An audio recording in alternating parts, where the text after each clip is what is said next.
Welcome to the Integrated Schools Podcast. I'm Andrew, a white dad from Denver. And this is Brown v. Board at 67, Greg and Carol Revisited.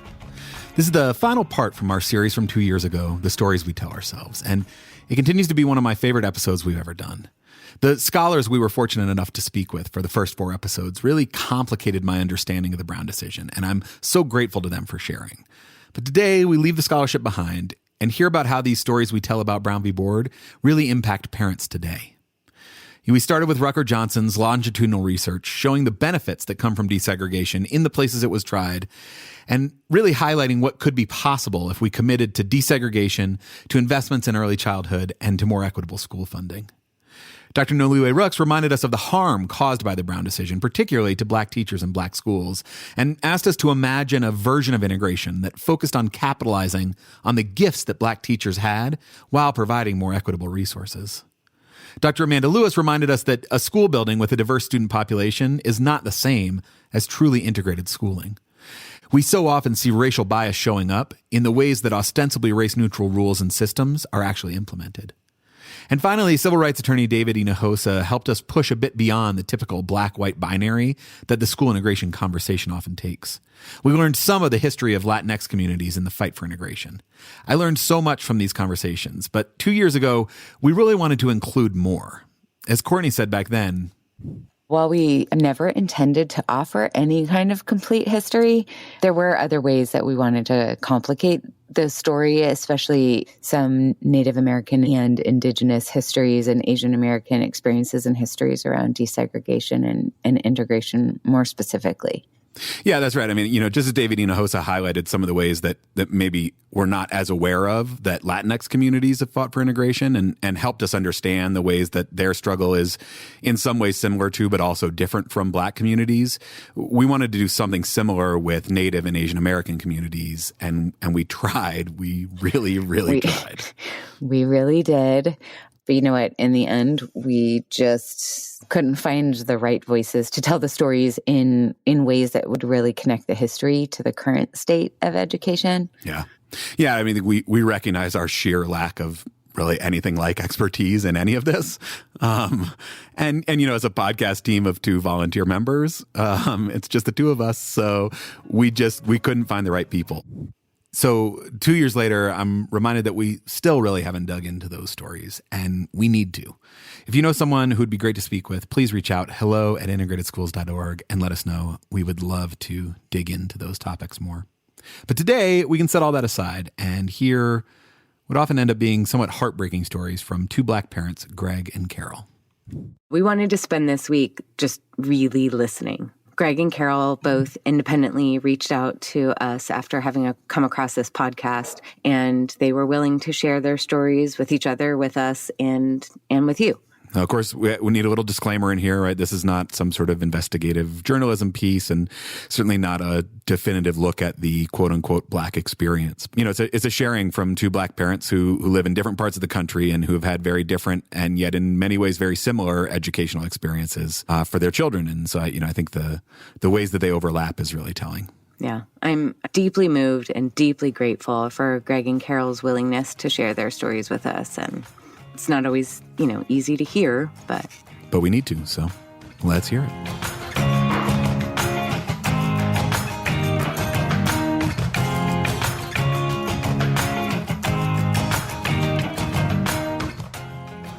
Hey, Greg, how are you? Nice to meet you. I'm so good. Nice to meet you too. Greg, do you want to start and introduce yourself? I'm Greg, African-American dad, married with 5 kids, 1, 2, 3, 4, 5. Whoa. And I have 2 girls and 3 boys. No, I don't. I have 3 girls. This is the best intro ever. Yes. And I'm just very, very, very concerned about the education of my children. My wife and I will do whatever we need to do to make sure that they get what we feel is the best education that we can afford them. Where do you live, Greg? So I live in Oxford, Michigan, which is 50 minutes north of Detroit. And what kind of schools do your kids go to? They're in public schools, but They are, one of few African-American kids in the district. And you moved to that district for the schools, right, Greg? Yes. Yep. Mm-hmm. Okay. So Carol, can you introduce yourself? Hi, I'm Carol, an African-American mom from Atlanta, and I have 3 children, a 13-year-old boy who is in private school and has been there since the 2nd grade. And then I have a 4-year-old about to go into pre-K, and I have a 2-year-old. Like Greg said, just from the beginning, very early on, just very concerned about education and wanting the best and trying to find the best situations for my child. We've had some bumps along the way, and just to be honest, I just don't feel like the decisions that I have made have actually been the best for him, which is tough. Just like Carol said, there are times where I wonder if I've made the right decision. There were unintended consequences with the move.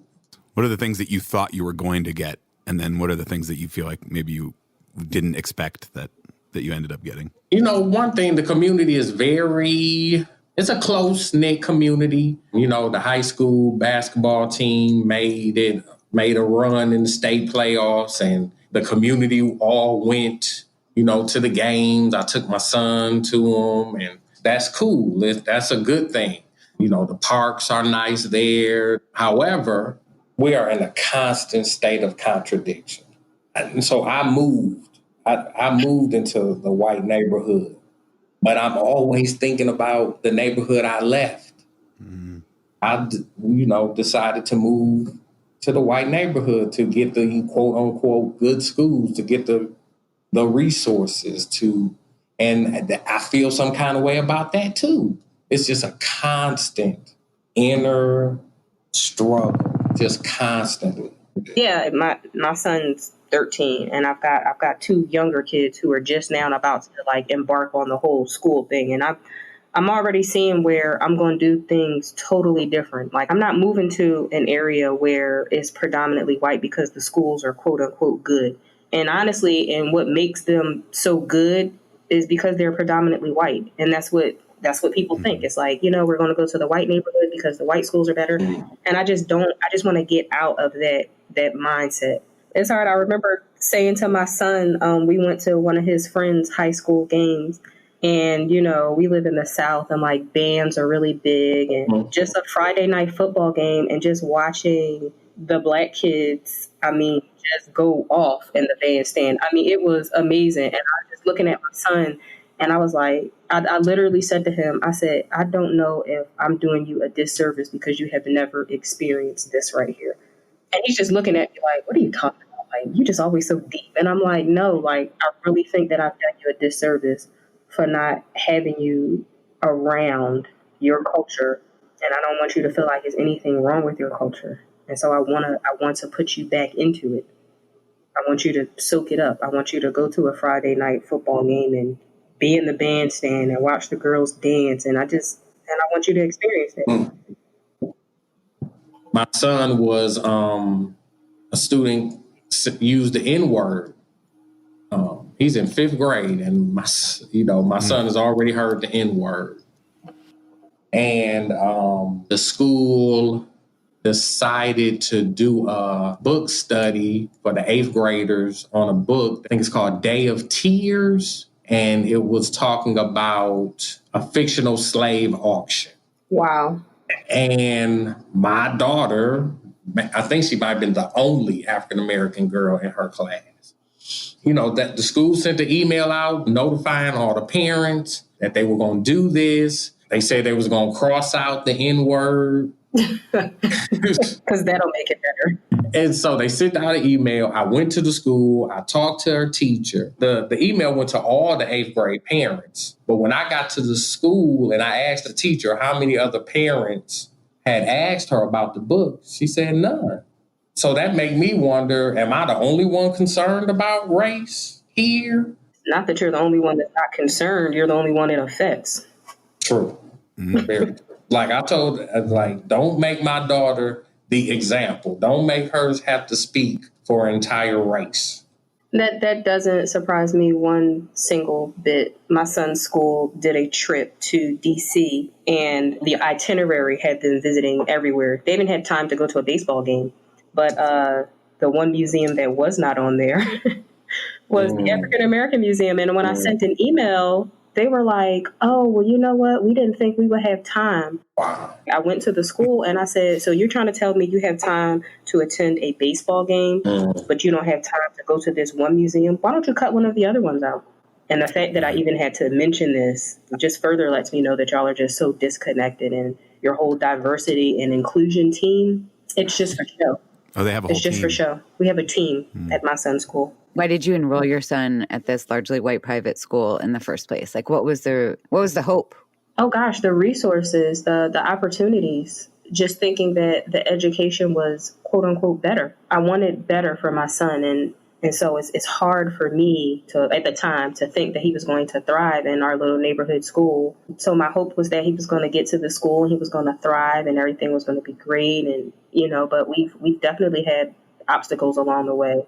When he first started out, Black History Month came, and I'm one of those parents. I don't expect school to teach 100% of anything.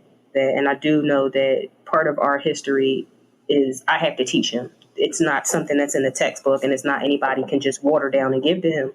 But I was really concerned that we didn't have not even a Black History program, but just anything the whole month of February. And I would literally ask him every single day, like, what did y'all talk about today? Did y'all have anything about Black history? And then it was like the last week of February, my son got invited to speak at a Black History program that was on the weekend on a Saturday. And that was the extent of Black history. So it was optional, of course. Totally extracurricular. Totally right? extracurricular on the weekend, knowing that children have, other things going on, soccer, baseball, football, whatever, knowing that they're not going to come. So, we did that. We did that song and dance for years, up until last year where my son just was like, I'm just not even doing it. I just don't even want to do it. I totally can relate to that, Carol. Like, yeah, go the whole month and not talk about Black history at all? Come on now. Yeah, and and for them, it's just like, well, our curriculum is, and they know, and it's not like we have to focus on. And then, mind you, my child was one of 2 or 3 African-American boys from 2nd grade to 5th grade while he was at this school. Wow. So they were like, our Black History Month we'll let one of our 3 African-American students speak on a Saturday when no one will show up. Correct. Mm-hmm. But we're really confused as to why we don't have a lot of, quote, diversity at this. Exactly. And then as he gets older, it's just hard having the real conversations with him. My son was talking about swimming, and he's a competitive swimmer. And he was saying that he wanted to swim at Howard, which is, HBCU. And he's talking about it and just having a great conversation. And I'm sort of walking behind him and his friends like, why would you even want to go there? That's not even a good school. You should probably swim for Auburn or something like that. And my son was just like, well, what do you know about the school? Like, how do you know it's not a good school? He was just like, because it's like people don't really do well at those schools. And he was like, how do you know that? Have you been? Do you know anybody that's gone to that school that hasn't done well? And the little boy was just like, I just think it's just a dumb idea for you to go to a school like that if you really want to succeed in life. And my son was just like, dude, shut up. Like, you don't even know.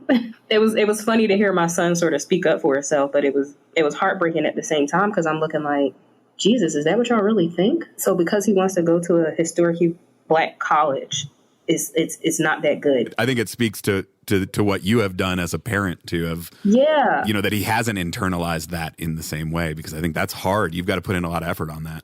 It constantly has me thinking, as he got older throughout the day, what kind of like microaggression are you dealing with on a day-to-day basis at school? And I know my son's strong-willed, and I know he's strong, and I know he can stand up for himself. But at the end of the day, I'm like, this may have been the worst decision that I have made for him, because I don't know how I'm breaking him down or how it's breaking him down psychologically to have to go through and, just little things each day. I had his English teacher tell me in 7th grade, I have no idea how he got this far. He doesn't have basic grammar. And this was just an English class. And I was like, well, that's very odd because he's been here since 2nd grade. So that's on y'all. And he was like, oh, he's been at this school since 2nd grade? I said, yes, he has. And then the same teacher, we found out my son was going to tutorial and he wasn't helping him. He would tell him, I just can't believe you're asking me that. You just need to Google it. Wow. And when I when I approached the teacher about it, he was just like, well, I was just joking. And I turned to my son, I said, did it sound like a joke to you? And he said, no, it didn't. He said, because my friend asked the same exact question and he would answer him. And my son has told me, he just doesn't like me because I'm Black. But here I am every single morning dropping you off to a school where you feel like one of your teachers don't like you because you're Black. It killed me. Yeah. Greg, when you guys were looking at trying to decide what neighborhood to live in, trying to figure out, you moved to this neighborhood for the schools. What was the sort of narrative around why this is a good school, what a good school is? Yeah, so the district where we moved to, the entire district is IB. Oh, wow. And I'm not even exaggerating. The high school, it sits up on a hill. Just geographically, it sits up on the hill. The football field, they have blue turf. Yeah. I mean, it's another world. When I was in high school and I went to, my neighborhood school, I thought I was doing pretty good in my school. And then the county decided they wanted sister schools. They wanted you to go see another high school. And I went in 11th grade to see this other high school, and it was in a suburban area, and it was just built that year. And it was beautiful. And maybe my memory is off, but I think 7 college recruiters came to that school that day. They had now this is a public school, not a private, it's public. Back in my high school, we only, I would say at most 5 college recruiters came to see us that year. Yeah. Wow. The military was there all the time. Right. Fast forward 20 years, and it's still the same. But I will also say in the same breath, I feel some kind of way that I left the kids in that other neighborhood. Because in my opinion, and I'm going to just say this how I want to say it, my kids aren't special. We'll make sure to send them a clip of that. Right, exactly. I think all kids are special. Yeah. And if all kids had the same resources, the kids will flourish. Like my kids, I do feel that they are doing well. I do. And I will also say that there are some adults in the schools that they do care and they are thinking about race. But that doesn't take away my anxiety every single day. This decision to integrate is not just the in thing to do for parents of color. We're thinking a lot about how this is going to affect our children. It's not just an easy, casual decision.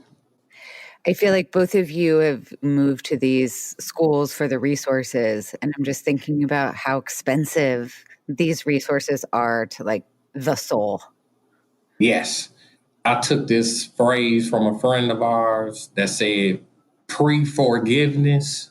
Like I'm forgiving myself now for whatever my children will have to endure when they are adults because they're going to this school. All the microaggression, I'm pre-forgiving myself. I'm saying they're going to be okay.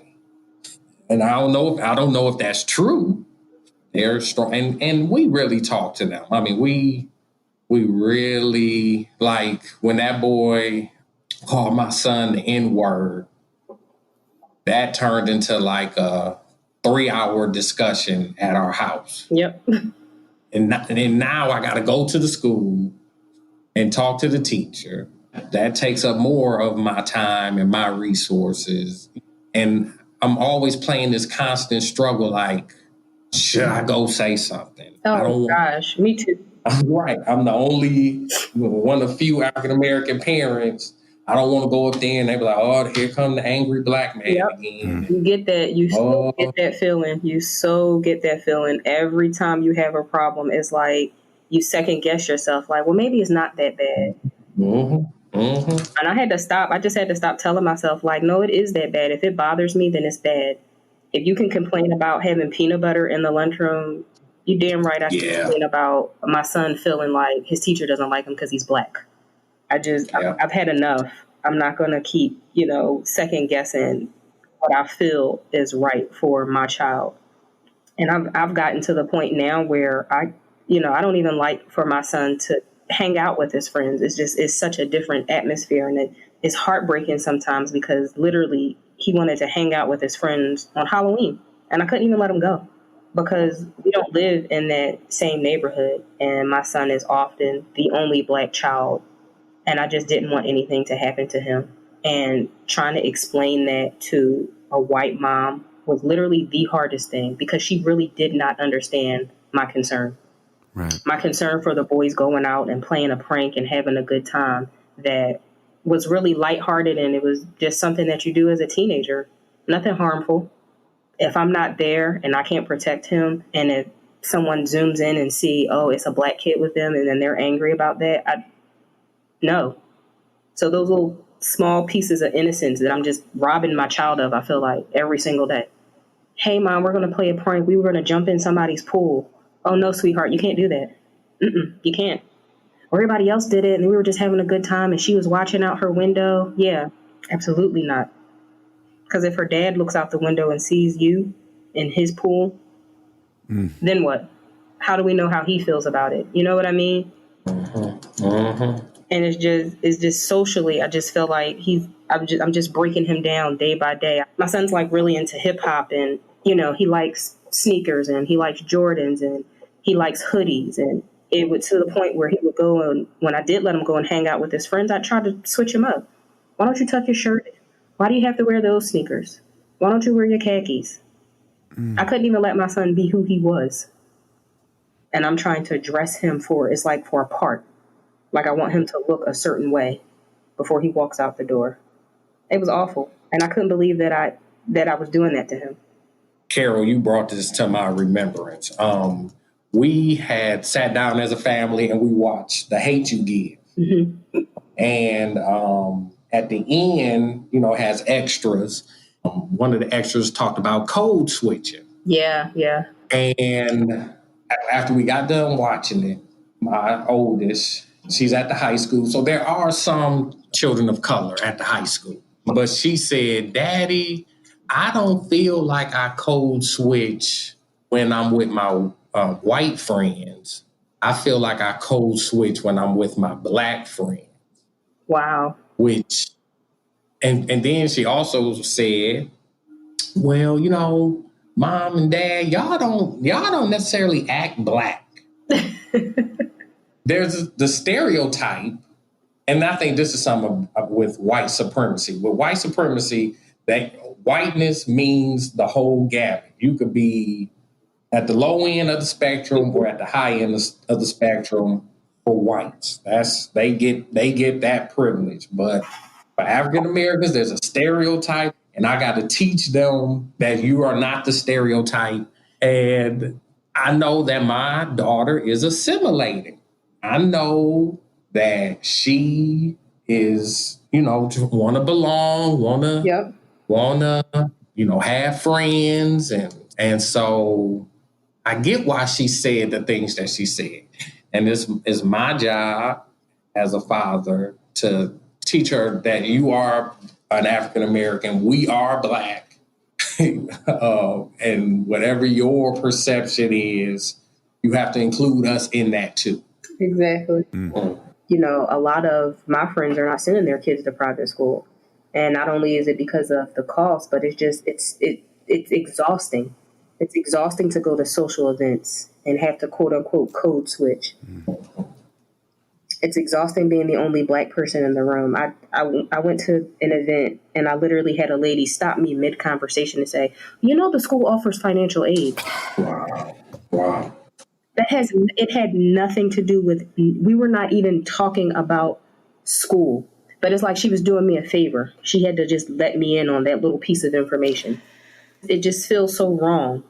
And, I'm complaining about my neighborhood being gentrified, but I'm also part of that problem because my son doesn't even go to the neighborhood school. I'm driving him outside of the city limits just to get him a quote unquote good education.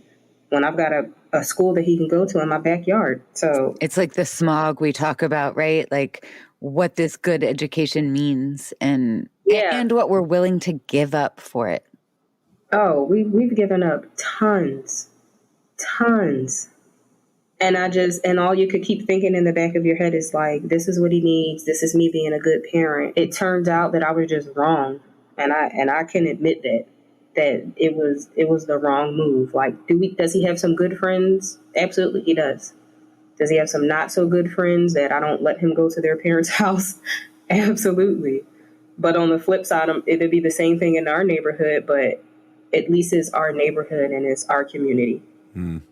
I'm not driving him outside of our city limits because our school isn't good enough anymore. It's exhausting, it's tiring, and it's just not right. It's like these schools that supposedly have everything don't actually have the tools to really reach your kids, right? Like, yep. Greg, you were telling us before we started recording here about a video you watched from Dr. Vanessa Siddle-Walker. That video seemed to resonate with you, didn't it? I think Dr. Walker really summed it up. There was a way that Black people wanted integration to work, but it didn't work that way. What they looked at integration, it was an additive model.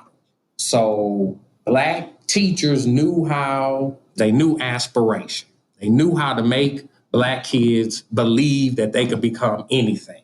Black teachers knew how to advocate for Black children, but they didn't have access to resources and things like that. But when integration happened, what Dr. Walker said is that it moved from an additive model to an exchange model. And so when we integrated, they got rid of the Black teachers. Now the Black kids have no one to aspire them. They have no one to advocate for them, and they have limited access. So, Carol, I think that we both felt like we were going to get access, but we don't have any adults that's aspiring the kids at the school, and we don't have anyone that's fighting on their behalf. Yeah. But then, now this was a big reason why I left, why we moved, is because I felt that global majority schools, I feel as though they are being poisoned by racism too, because they may have Black teachers and all of that, but the school climate feels more like a prison. Real. The school to prison pipeline is real. No, I totally agree with that as well. It's like a piece of this that has to do with expectations. That has to do with what do teachers think is possible for your kids compared to the other kids in the school. So, my daughter's in the 9th grade. She has a 4.0. She's doing well, and I ain't bragging, but I'm excited. I am happy about that. You should brag about that. That's legit. You already said your kids weren't special. You can round that out a little. I'm trying, but no one encouraged her to take the AP class for the next year. So no one's advocating. So I got to call and I got to push. I asked her, how many African-American kids do you think will be in your AP class next year? And she's like, I don't think it's going to be any but me. Greg, that's so funny that you say that, because my son had a similar experience, but it was with a band. He plays an instrument and he's really good at that instrument. And they have an opportunity for kids to play in like a smaller ensemble. And I remember thinking like, gosh, I'd really love for him to play in that. When I was talking to him about it, he was like, yeah, it seems cool. And the pieces seem really difficult. And I think I would really like it. And I said, so has anyone talked to you about joining it? He was like, no, I don't even know what to do. And I was like, okay. I was like, well, I'll reach out to the orchestra teacher and I'll ask about it. And so, I reached out and said, hey, he's interested in joining this ensemble. And I know he's got the talent. I know he can play the pieces. And she's like, oh, well, I never gave him the information on it because I didn't think he was interested. Mm-hmm. And I said, well, who did you give information to? And she said, well, the majority of the kids in the class got it. And I'm like, well, how come he didn't? I just didn't think he was interested. It's so hard to be in that space because you want to think that she didn't do it because he was Black. I know that that's not what she did. But then the other voice is tapping you on the shoulder like, Girl, yes, she did. So it's such a hard space to be in, and it's so hard to not come off as defensive every single time. But, there's some things that you just don't leave me a choice at because you really had no reason not to give it to him. And you couldn't even give me a reason. All right. Just vague enough that you can't, it's hard to fight this jello. Yeah. Right. You can't argue, yes, you did think he'd be interested. Right? And did she sit down one day and say, he's black, he probably isn't interested? Probably not. But she wasn't aware of her tendency to do that. Exactly. You hit the nail right on the head. I think that's a lot of what happens at school. I don't 100% think that it's always, it's intentional. But the fact that you're not in tune and you don't know after all the training and all the people that you bring in. Yep. I was thankful when my son had a few black teachers. I communicated a lot more with the teachers. I knew they had my son's back, and I knew that they would call me if he was slacking off. Whereas though now, it's just like, well, he did it, but I didn't feel like I needed to email you. And I'm like, well, hold him accountable if he's done something wrong. Don't think that I don't care because I'm that parent. If he's done something or he hasn't done something, he hasn't turned some work in, I need to know that. I'm a parent just like anybody else is. We just didn't want to trouble you. You're not troubling me. He's at school. You're not calling is troubling me. Yeah, exactly. You're leaving me in the dark about my kid is what's troubling me. And then when he comes home and I'm looking at a progress report and I'm like, well, gee, what happened? Well, I didn't turn in this, and this. And when I reach out to the teacher, like, well, we just really didn't want to just bother you. And I've asked my other friends, my other white mom friends, and they're like, oh, we always talk to him. He emails us every time he's missing an assignment. This year, he does not have one, honest to God, good relationship with any of his teachers. Am I expecting him to have that every single year? Absolutely not. But the fact that you don't have one teacher that you feel like you can go to that can advocate for you, that you feel comfortable with, is worrisome to me. And that's the majority of the reason why I'm taking him out of the school. You are? Oh yeah, I'm pulling him out. He's a good student. He's athletic. He's humble. He's everything that they want. He's that diverse piece that they need. And so the day that I'm assuming that it got out, I got 3 phone calls from the diversity team. So just so worried. Why wouldn't you reach out to me? Why would you not tell me? Why are you leaving? What school is he going to? And then when I told her that he was going to our neighborhood school, she was like, oh, he's going to be in a culture shock. Why? That's his culture, though. Why? What's a culture shock for him? I'm confused why you're concerned. That's not going to be a good environment for him. Well, these are literally the kids that live in our neighborhood. What's going to be wrong with the environment? Oh, he's just not going to thrive there, and they're not going to be able to hold on to him. And what kind of programs do they have at the school? I get it. I get that you're a private school, and you do have a lot more resources than a public school, but at the end of the day, he's still going to be educated. I'm pretty sure he'll still go to any college that he wants to go to. He's just going to have to work his butt off, and nothing's going to be handed to him. And it just amazes me that that's all she could say. Now, and this is another Black woman. Mm-hmm.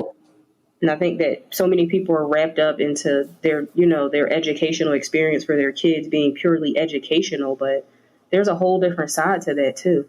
You got to remember it's a whole child. You got to teach to the whole child, not just the educational portion.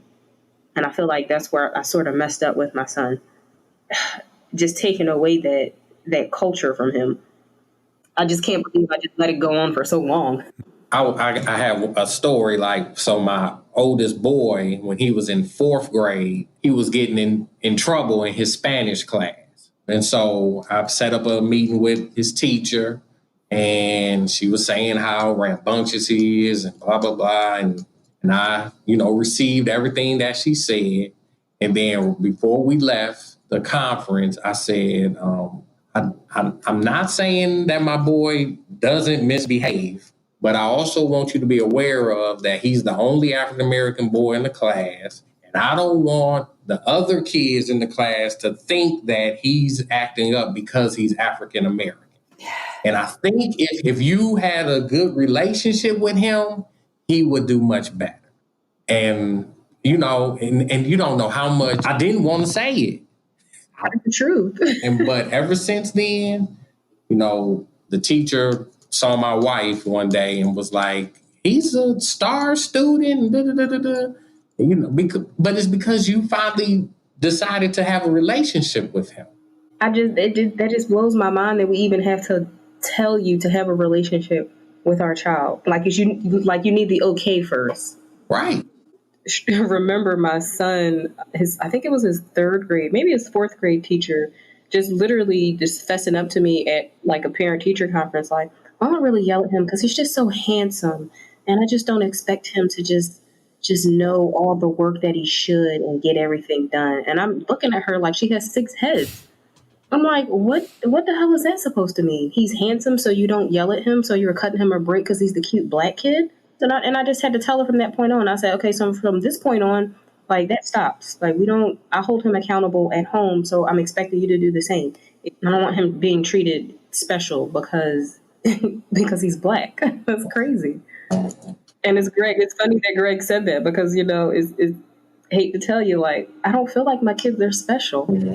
My kids are kids, just like everybody else's kids. It's interesting because when we think about the problems around race and discipline in schools, you know, in these global majority schools led by largely white administration and white staff, the problem is often sort of the opposite of what you have experienced, right? It's like the kids of color are the ones who get the most discipline and disproportionate and unfair discipline. But your experience is actually the opposite, and that's not actually helpful.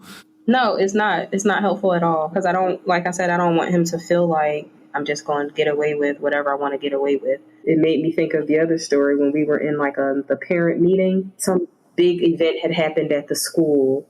And we were all the parents were sitting around and we were talking about it. And the one parent just was like, well, I don't talk about that kind of stuff with my kids because we just don't need to. And it was around something about some violence. And, you know, I just sat up and I just said, you know, what a privilege you have not to be able to have to speak about that stuff to your child when it happens. I said, because in my house, we talk about it every single day. And I said, but you have that privilege and I don't. And I said, and that bothers me. Well, I just don't think that, you know, my kids need to be talking about this heavy kind of stuff. I said, I feel for you. I feel that you don't feel like your kids need it. I said, but I don't have those options. I just don't. And it's meetings like those parent meetings where I've just got to constantly be the one in the room, like, hate to pop your bubble, but there is somebody here that has to do that on a daily basis. It's exhausting. It's exhausting to go and be that voice. It's exhausting to go and be in those spaces. And sometimes I just don't have it. Like, I just don't have the mental space for it. Yeah, it is exhausting. It's tiresome. But then this is what keeps me going. I think about Ruby Bridges. Yeah. I think about, you know, James Meredith in Mississippi. I think about Thurgood Marshall. So that keeps me going. I think about the ancestors, you know, those who have gone through. I read a lot of, you know, books about the Civil War and Reconstruction. And I feel like if they can make it, then I'm going to have to make it too. It's exhausting. Don't get me wrong. I just try to tap into the ancestors. That's what I do. Well, I think for me, in some of the spaces that I've entered, it's almost like I want a seat at their table. And then sometimes in all actuality, I don't. I have my own table with my own chairs. And I don't necessarily have to have a seat at your table. You know what I mean? Yeah. And I feel like a lot of times going into those spaces is they're offended when I do speak my mind and speaking my truth is all I'm doing. I'm not here to cause any problems or to stir up anything. All I'm doing is speaking my truth and what's real to me. Yeah. It gets tiring to have to constantly know that I'm about to go in this meeting and hear some BS that I'm not going to like, and I've got to sit there and twiddle my thumbs and try to figure out if I'm going to try to write what y'all just said. That's the biggest thing for me is I just want them to know that sometimes it's not all about me trying to come into your space and take over, because that's not what I'm here to do. But I am here to make you aware. I'm here to open your mind to let you see that, you know, my life is not like your life. And those conversations that you opt out of, I have to have them. So imagine how I feel having to talk to my son about issues that you don't want to talk about because you're uncomfortable with your kids. You don't think I'm uncomfortable with some of the conversations I have to have with my child? I was talking to one of my white mom friends a few weeks ago. We were talking about our kids driving, and she was like, you know, it's like, I hope you don't mind me saying this. She was like, but I can't imagine being in your shoes and having to have the conversations that you have with your son about driving. She said, because I don't have to have those conversations.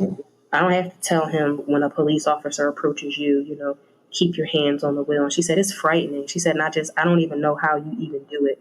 But I did appreciate that she knew and she recognized that the conversations that we have at our home are very different than what she has at her home. You know, and I would say, too, that I think the system, the white supremacy system, has caused many of them not to know because we just don't talk about race at all. Like, you know, some days I do just want to just crawl under my bed and just stay there and just not have to deal with some of this stuff. But like I said, I don't have that choice. Right.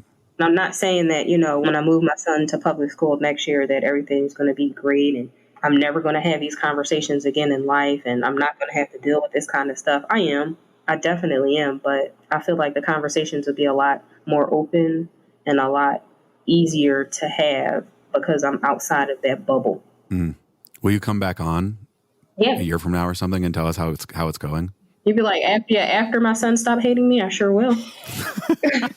But I'm struck by something, and I hope I can say this in a way that isn't offensive, but like, you guys have such low expectations, and your schools are still failing you.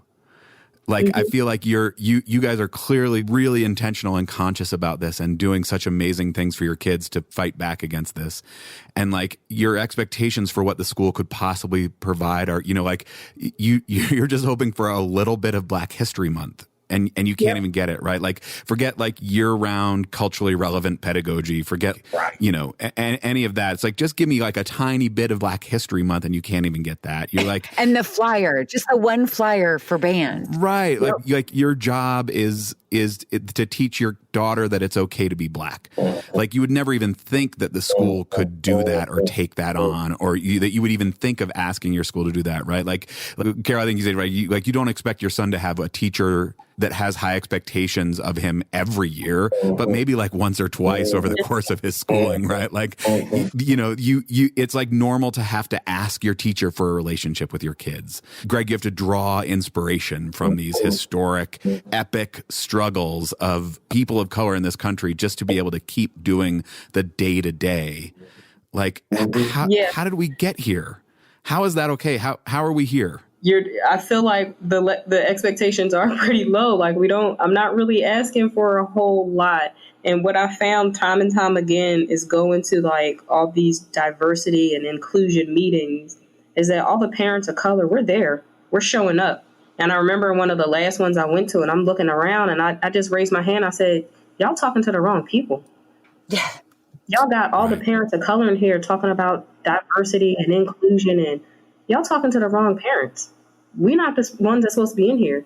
You need to get some of your white parents in here. Those are the ones that need to be in this space, in this building, talking about it. If I've told you that my Black son has a problem with his white male teacher, and you don't have the tools or the resources to figure that out and to break it down and to figure out what to do, you need some additional staff training. So all this money that y'all have for these extra programs, make some of these other parents attend some of these diversity and inclusion meetings.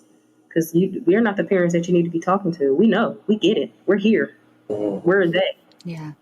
I wish my school had a meeting like that, had a diversity meeting. Hey, Greg, go ahead and start one up, Greg. Here we go. Now, here you go. My wife already is like, you can't.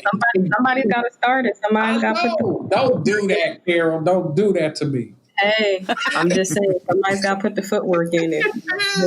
Sometimes you got to be that change. I'm not interested in standing up for white people. I think we're the problem. But I am struck. I feel like, to sort of tie back to Brown v. Board here. We think of Brown v. Board as this sort of monumental shift from racist to not racist. That was sort of the end of it. That the moral arc of the universe bent towards justice that day, and then we were done with it. And all of the ways that we then continued to oppress communities of color were ostensibly colorblind. We're not explicitly racist, but we're implicitly racist. And so we took away the ability to have these conversations, because now, why are you talking about race? We're sort of done with that, was the idea. And we didn't build up any capacity to have these meaningful conversations from white people.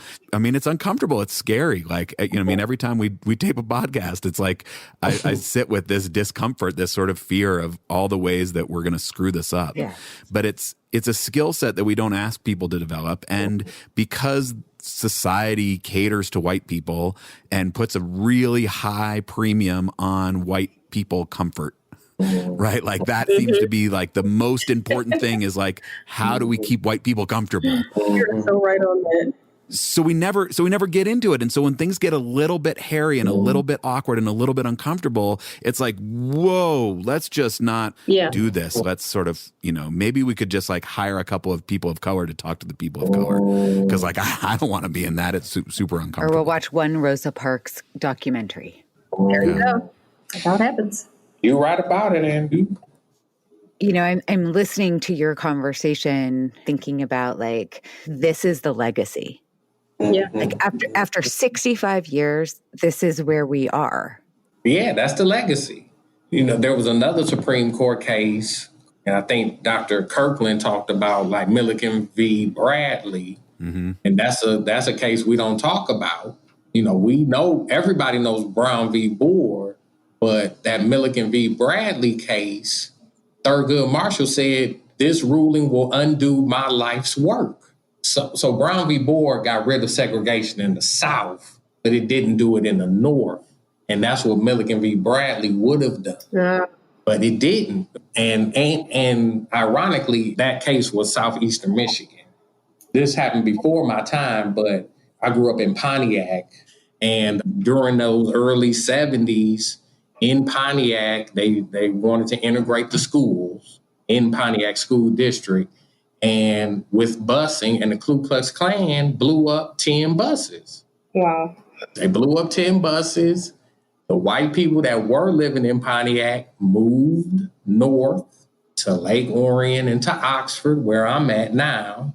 And that's the legacy. That was 40 years ago. Yeah, we still dealing with this. And I'm going to just say this, like, I don't even care that I'm saying where I'm at, because I want this stuff to get out. I want everybody to know that this stuff hasn't been solved. You can say that again. It's like, yeah, and we've been conditioned to make white people comfortable, and I'm just to the point now where I'm just like, I can't do that anymore.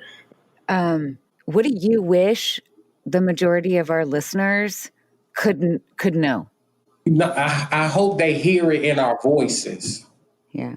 The struggle that parents of color are going through to deal with the education of their children. I hope they can empathize with us. I hope those parents will think about it if they had to live in a completely different country, in a completely different culture that didn't value their children. That's what I think we go through. Mm. But we're in a country that is supposedly ours. Mm. Like, I read about Frederick Douglass said something to the point of like, this nation doesn't love all of its children. And I just got to deal with that. I got to deal with that. It's hard. But like I said, I got to go look to these iconic role models to keep going. Yeah. That's it. Well, While I'm over here worried about worksheets and behavior charts and are there enough field trips? I guess for me, and I hate to just be plain and simple, but your kids aren't special. And in that same token, neither is mine. Yeah. It boggles my mind that we try to draw map to exclude certain neighborhoods, and when all children deserve the same education and the same opportunities. It makes no sense that you have a school that has resources above and beyond, and then we have some schools that are barely making it, barely have enough textbooks. And just know that everybody is not in your situation. The school that my daughter is about to go to pre-K at, some of these kids won't eat if they're not at school. And that's the reality that people need to see. Like, everybody doesn't have what you have. And come on out your bubble, just sometimes. I know it's uncomfortable, but, it's necessary. Doesn't mean that those parents care any less about their kids than you care about yours. But it's just reality. You guys, you two are also not special. Oh, okay.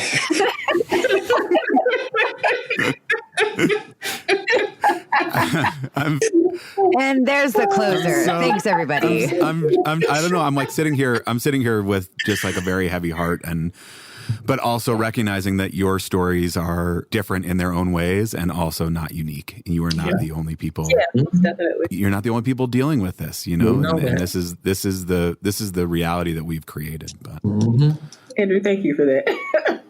Yeah, it was getting a little heavy. Appreciate it.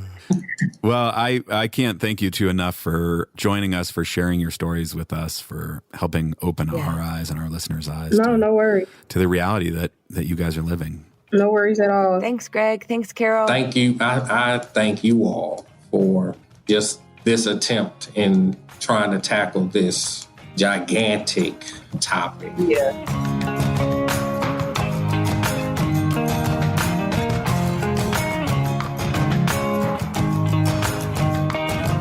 Yeah. So, Andrew, I've thought about this conversation a lot since we recorded it. Yeah, me too. And I kind of think we need to just let this sit. Like, we can shut up. Yeah. It's not really our forte, but I think we can. Yeah. We'll take a second to urge you all to share this episode. The stories about school desegregation didn't end with Brown v. Board, and the challenges that parents of color still face are really important. Yeah, absolutely.